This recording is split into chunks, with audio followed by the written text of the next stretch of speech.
నేనొక మిల్లీనియల్‌ని. ఆ టైంలో పుట్టినటువంటి మనిషిని.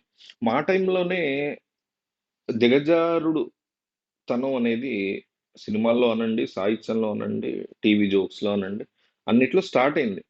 'ఈవి సత్యన్' నాకు చాలా చాలా ఇష్టమైనటువంటి డైరెక్టర్. బట్ స్టిల్ ఆయన సినిమాల్లోనే ఈవీవి అని పిలుస్తా నేను ఆ పాయింట్ వరకు. మిగతా వాటిలో నాకు చాలా ఇష్టం ఆయన. సో, అక్కడి నుంచి స్టార్ట్ అయింది. ఈరోజు అది ఎంత దరిద్రానికొచ్చేసిందంటే ఈ జనరేషన్‌కి అందరిని గాదు గానీ 80% మా జనరేషన్‌లో 40% ఆ దరిద్రం ఉంటే, ఈ జనరేషన్‌కొచ్చేసరికి 80% ఆ దరిద్రం పీక్స్‌కెళ్ళిపోయింది. అసలు వీళ్ళకి రొమాన్స్‌కి, వల్గారిటీకి తేడా తెలీదు. ప్రేమకి, కామానికి తేడా తెలీదు. ఒక బూతుకి, ఒక తిట్టుకి తేడా తెలీదు. ఒకడిని తిట్టాలనుకుంటే ఖచ్చితంగా బూత్ తప్ప ఇంకోటి వాడలేనటువంటి పరిస్థితి. ఒక రొమాన్స్ చేయాలంటే అది అత్యంత జుగుప్సాకరంగానే చూపించడమో, చేయడమో ఇట్లాంటి పరిస్థితి. ఇంకా ఫ్యూచర్ ఎట్లా ఉంటదని ఇంకా భయం ఏస్తది. నాలాంటోళ్ళకైతే డెఫినెట్‌లీ దాని గురించి ఆలోచిస్తేనే వణుకొస్తది. ఈరోజు ఆహ్, 'బీర్ బైసెప్స్' అని ఒకతను ఉన్నాడు. చాలా మంది చూస్తుంటారు. అతను పాడ్‌కాస్ట్‌లకి యూనియన్ మినిస్టర్‌లు గూడా వస్తుంటారు. అట్లాంటి వ్యక్తి రకరకాల క్వెషన్స్ అడుగుతుంటాడు ఆళ్ళని పాడ్‌కాస్ట్‌లోకి వచ్చినప్పుడు. అయితే కలర్స్ టీవీలో 'ఇండియాస్ గాట్ టాలెంట్' అని ఒక కార్యక్రమం ఉంటది. అందులో ఈ ఇన్‌ఫ్లుయెన్సర్‌లు ఎవరైతే పాడ్‌కాస్ట్‌లు గట్రా యూట్యూబ్‌లో ఫేమస్ అయిన ఉంటారో ఆళ్ళ ఐదుగురు ఒక ప్యానెల్ లాగా కూర్చొని ఉంటారు. వచ్చేటువంటి పీపుల్‌ని వీళ్ళు క్వెషన్స్ అడుగుతారు. వాళ్ళ టాలెంట్ చూస్తారు. వాళ్ళని జడ్జ్ చేస్తాడు. జడ్జెస్ టైప్ అన్నమాట వీళ్ళు.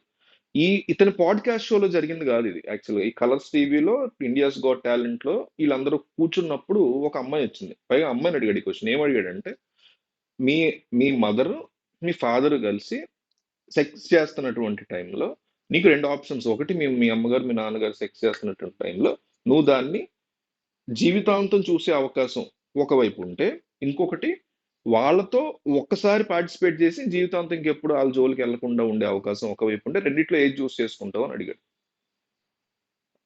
వినగానే చెప్పుతో కొట్టాలనిపిస్తుంది కదా! నాకు కూడా అట్లాగే అనిపించింది.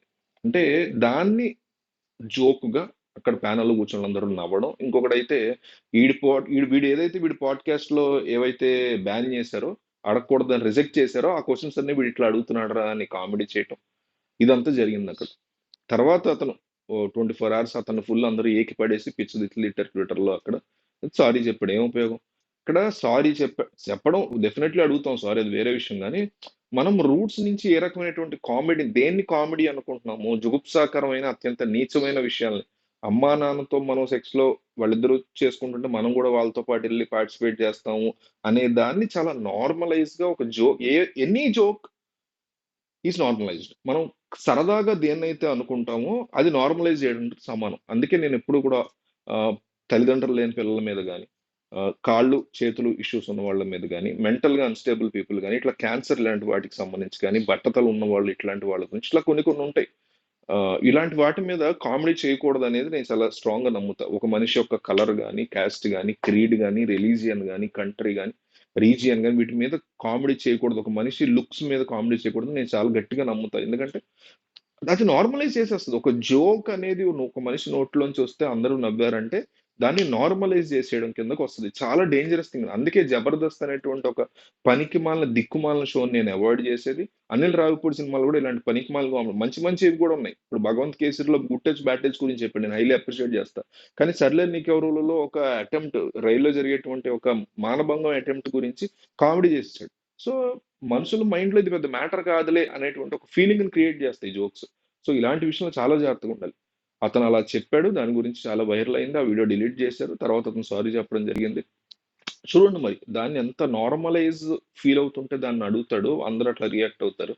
ఆ అమ్మాయి ఏం సమాధానం చెప్పిందో మనం నేను చూడలా. మీరు చూస్తుంటే ఆ అమ్మాయి ఆన్సర్ ఏం చెప్పింది? అడిగించుకున్న అమ్మాయి ఉంటది కదా! పర్సన్ అక్కడికి వచ్చిన పార్టిసిపెంట్ ఏం ఆన్సర్ చెప్పిందో మీకు అనిపించిందో కామెంట్ చేయండి. కింద పిన్ కామెంట్‌లో గ్రూప్ ఉంది. ఆ గ్రూప్‌లో జాయిన్ అవ్వండి. ఆ గ్రూప్ ఎందుకనేది ఆ గ్రూప్‌లో పిన్ ఆడియో మెసేజ్ ఉంటది. వినండి. మీకు చాలా హెల్ప్‌ఫుల్ అవుతది ఆ గ్రూప్.